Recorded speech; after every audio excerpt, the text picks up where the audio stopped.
Адахан Кимсанбаевичти жаштар агай деп атайбыз. Анткени Мадумаровду мамлекеттик ишмер же бир гана саясатчы катары эмес, Айтматов өзүнүн чыгармасында ачып берген биринчи мугалим Дүйшөндүн образында көрөбүз. Агайдын кезектеги Москвадагы сапарында жаштардын суранычы боюнча биз менен бирге Экинчи дүйнөлүк согуштун жеңиш музейине барды. Алгач профессионалдуу гид менен биргеликте агайга музейди тааныштыруу максатында элек. Бирок Мадумаров өзү тарыхчы болгондуктан агайыбызга эмес, бизге гид керек экендигин түшүнгөндө, агайыбыз бизге өзү гид болуп, эң профессионалдуу гидтен да сонун жеңиш согушунун тарыхын баяндап берди.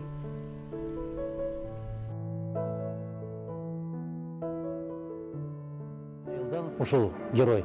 Он герой получил в 44 году. Был капитаном, командиром разведроты. Ушел. И был каза болду, 80 канчанчы жылы каза болду. То есть он еще после войны еще жил? Не, получается, живых тоже здесь? Все, которые принимали участие. Которые известны. И анан экинчи эмнеси Жакыпов, Осмон Жакыпов. Мүмкүн Д деп жазылышы мүмкүн. Смотри, ушунчалык адилеттүүлүк болгон генерал Лисмус согушту жеңген киши бир эле жолку Советтер Союзунун баатыры. Экинчиси социалисттик эмгектин баатыры. Маршалга Жуковго Моомдун 4-төөнү берген. Төртөө. Бул деген улуулук, адилеттүүлүк. Ошон үчүн парадты дагы единственный 4-жды герой. Да, единственный человек, да. Это Жуков. Вот ошону жанагы жеңиштин маршалы, маршал Победы деген эмнени берген да. Ошон үчүн парадты сен кабыл ал деген. Бизде ошону элестетүү мүмкүнбү? Мен деп чыкмак да, мен. Мен анан кийин менден кийин дагы мен депчи. Чейрек кылымдан бери Кыргызстандагы эң популярдуу саясатчы ким деген суроо берсек, жаштардын да улуу муундун да арасында Адахан Мадумаров деп аташат. Мадумаровду жакындан тааныбаган инсандар жан дүйнөсүн эч кимге ачпаган сүрдүү киши деп айтышат. Мен болсо агайдын жан дүйнөсүн, студенттик доорун, саясатка таштаган алгачкы кадамдарын сурап, элге жеткирүүнү максат кылып келген элем. Көптөн күткөн тилегим орундалып, агай менен маегибиз Тver шаарына болгон сапардан башталды. Адаттагыдай эле Тver шаарында Мадумаровдун колдоочулары топтолуп, анын студенттик учурдагы шаарчасында бизди күтүп турушту.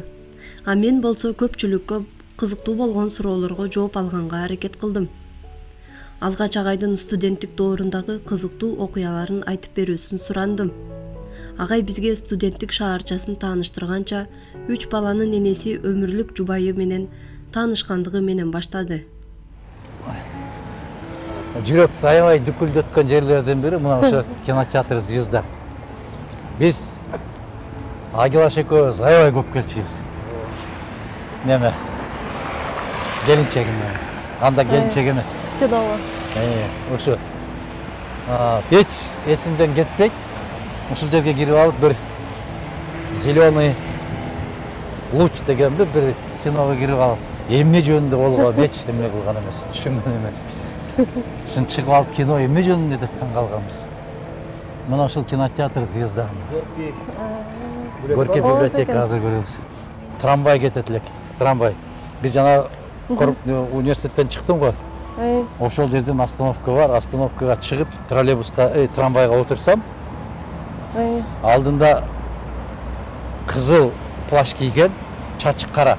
Чачы кара кыздарды көрүш мүмкүн эмес эле. Азыр эми Бишкектин бир району болуп кетти Москва. Кезде чачы кара көрүп калыш бул өзүнчө бир чоң нерсе. Мен артынан чыктым, ал алдында отурат, бетин көргөн жокмун. Ошол бойдон барсак, спортивный переулоктон түштү. Мен да түштүм. Мен алдында кетип бардат. Азыркыдай болуп ойсо келенбейсиң да ал кезде. Тартынасың, артынан бара бердим, барсам, биздин жатаканага кирип кетти. Кайсы кабатта киргенин билбейм. Туран деген жигит бар эле. Филология факультетинде окуйт эле. Кирдим дагы Туран. Ушундай 9 кабат жатакана элестетсең, тап дедим. Десем алгы кират, кайсы факультет? Мен билбейм кайсы факультет. Аты ким дейт? Билбейм. Мен бетинде көргөн жокмун да. Анан аябай жок болуп кетти дагы 2 сааттан кийин күчүлүп болсо ошол башкасы жок экен депчи. А көрсө физматта факультетте экен. 4-кабатта. Ушул жерде бар экен, жүр деди, анан барып кирсек, ушул мен бетим көргөн эмесмин да, тааныбайм. Мындай карасам кызыл плащ илинип туруп, ушул экен деген. Ушуну таанышкан, көрбөй туруп. Студенттик кезиндеги Твердин кандай кооз болгонун, ал күндөрдү күнү бүгүнкүдөй эстеп, көчө бойлой тигилген ар бир бак дарактардан бери эскерип жатты. Ошол кездеги Твердин кооз имараттарынын кайсыл жылдары жана кантип салынганын айтып, дал ошол имараттар Кыргызстанда да курулушун, көчөлөрүндө түнү да жаркырап жарык күйүп турушун кыялданганын жашырбады.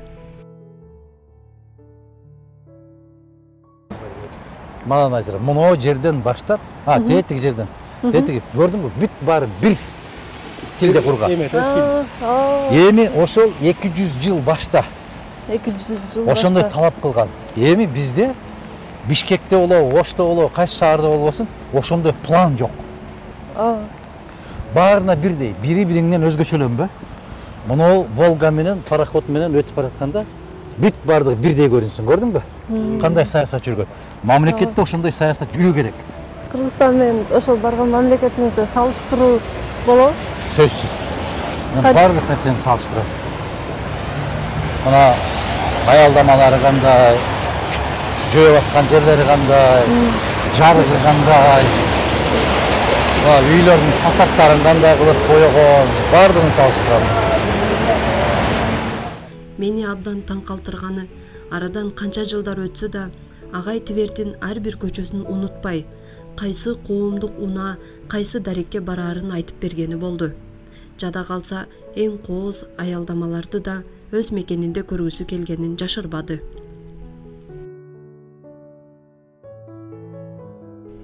Адахан агайдын бардык эскерүүлөрүнөн мени эң таасирленткени анын жаштайынан ыр жазганы болду. Студенттик жатакананын балконунда чапан жамынган жаш жигит ата журтун сагынып, шамалга да өз мекенине ала кет деп жалынган жалындуу ырсаптары мени гана эмес, элим деген ар бир мамлекетчил инсанды таасирлентпей койбойт. Көптү көрдүм, сендей жерди көрбөдүм. Көпкө көндүм, бөтөн элге көнбөдүм. Комузумдун күүсүн күндө сагынып, кайтып сага ата журтум жөнөдүм дедим. Шаркыраган суунун үнүн сагындым, шаң кызыл учкан бүркүт сымал калкындым. Шаңкылдаган күлкүсүнө элимдин шамалга да алып кет деп жалындым деп жазгандарым ошол жерде 8-кабатта турбайбы балкон. Ошол жерде туруп жазылган.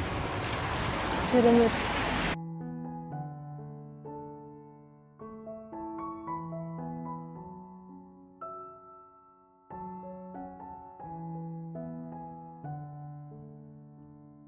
Өзү жаш болсо да, өзү теңдүү кыргызстандык студенттерди топтоп, алар менен ортодон акча чогултуп, Кыргызстандан окуганы келген студенттерге фонд ачып, акчалай жардам берип, ар тараптуу активдүү иш-чараларды уюштуруп, өз мекендештерине, мамлекетине жаштайынан эле салым кошуп келгенин биз менен чогуу жүргөн Адахан агайдын курсташы айтып берип жатты.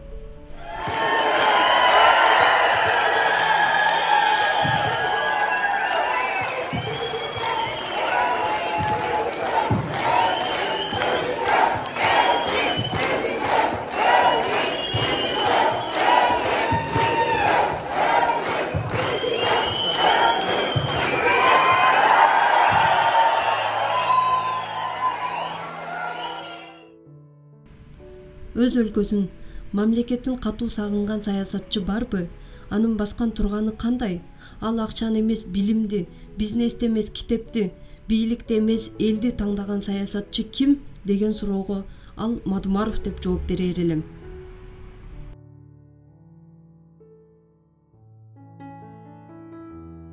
Кыргыз жерим, сенден карыш жылбайын.